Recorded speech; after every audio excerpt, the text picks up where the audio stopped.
Alors, dans cet exemple, on vous demande de rechercher la présence d'un éventuel point creux ou d'une asymptote aux différentes fonctions qu'on vous présente. Alors, dans la première, vous avez une fonction 2x carré moins 5x plus 3 sur x moins 2. Première étape, évidemment, déterminer la condition d'existence, donc à savoir que 2x est différent de 2 ou x différent de 1. On a donc un domaine de la forme R sauf 1. Si on le place sur une ligne de réel, on a quelque chose de cette forme. Et donc on constate que 1, même s'il n'appartient pas au domaine, c'est un point particulier dans le sens où il est collé au reste du domaine. Donc 1 appartient à l'adhérence du domaine de f, même si 1 n'appartient pas au domaine de f. Donc aller calculer la limite en 1 aura du sens, puisqu'on ça veut dire qu'on cherche à aller voir ce qui se passe en 1 pour la fameuse fonction qu'on avait ici au-dessus. La limite quand x tend vers 1, on sait bien que la deuxième étape, c'est d'aller remplacer x par 1. Donc 2 fois moins 1 au carré, moins 5 fois 1 plus 3, sur 2 fois 1 moins 2, ce qui donne 2 moins 5 plus 3, 0, sur 0. Et 0 divisé par 0, ça donne toujours lieu à une forme indéterminée qui nécessite de factoriser. Factoriser aussi bien le numérateur que le dénominateur. Alors au-dessus, on a 2x carré moins 5x plus 3, c'est un polynôme du deuxième degré.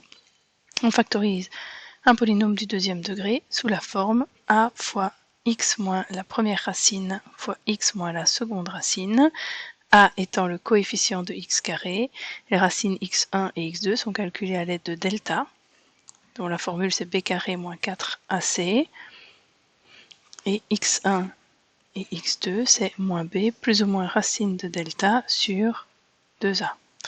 Le b c'est donc moins 5, le c c'est 3. Si on met tout ça dans la formule, on a moins 5 au carré moins 4 fois 2 fois 3, ce qui fait 25 moins 24, ça fait un delta de 1.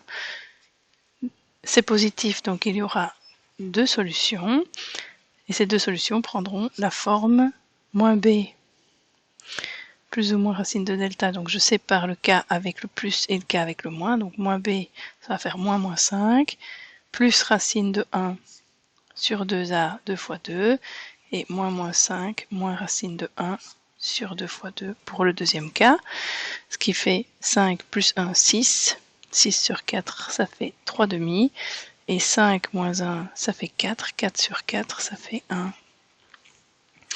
Donc notre numérateur se factorise sous la forme A, donc je n'oublie pas de le recopier, c'est-à-dire 2, fois x moins la première racine, et la première racine c'est 3 demi, fois x moins la deuxième racine, et la deuxième racine c'est 1.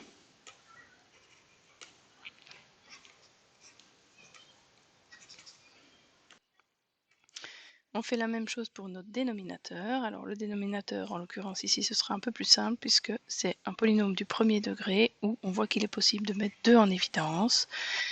Et donc on fait apparaître un terme également de la forme x-1, exactement comme dans le numérateur. Ce qui veut dire que quand je vais réécrire ma limite, je vais en réalité faire la limite pour x tendant vers 1 de 2 fois x moins 3 demi fois x moins 1 sur 2 fois x moins 1. Et cette fonction est équivalente à celle que vous m'avez donnée au départ, puisque, je vous rappelle, on vient juste de faire de la factorisation. Les termes de la forme x-1 se simplifient. Il nous reste donc à calculer la limite quand x tend vers 1 de 2 fois x moins 3 demi sur 2. Puisqu'a priori les termes qui posent problème ont été éliminés, il s'agit de remplacer à nouveau x par 1 dans notre fonction. Donc là, j'enlève le mot limite et je réalise le calcul 2 fois 1 moins 3 demi sur 2. Les deux se simplifient, en fait j'aurais pu le faire beaucoup plus tôt. Et 1 moins 3 demi, donc 1 moins 1 et demi, ça fait moins 1 demi. Ce qui veut dire que quand ma fonction s'approche sur l'axe des x, quand je m'approche de 1, les images s'approchent de moins 1 demi, alors que 1 n'appartient pas au domaine. Ceci se traduit tout simplement par un point creux qui a pour coordonnées 1, moins 1 demi. Et graphiquement, je peux juste dessiner ceci. 1 moins 1 demi, on est encore même un petit peu plus haut. On a un point creux quelque part ici. Et on ne sait pas comment est la fonction autour de ce point creux, et ça nous importe finalement peu, puisque pour le moment ce n'est vraiment qu'une esquisse. On ne prétend pas avoir le graphe complet de la fonction.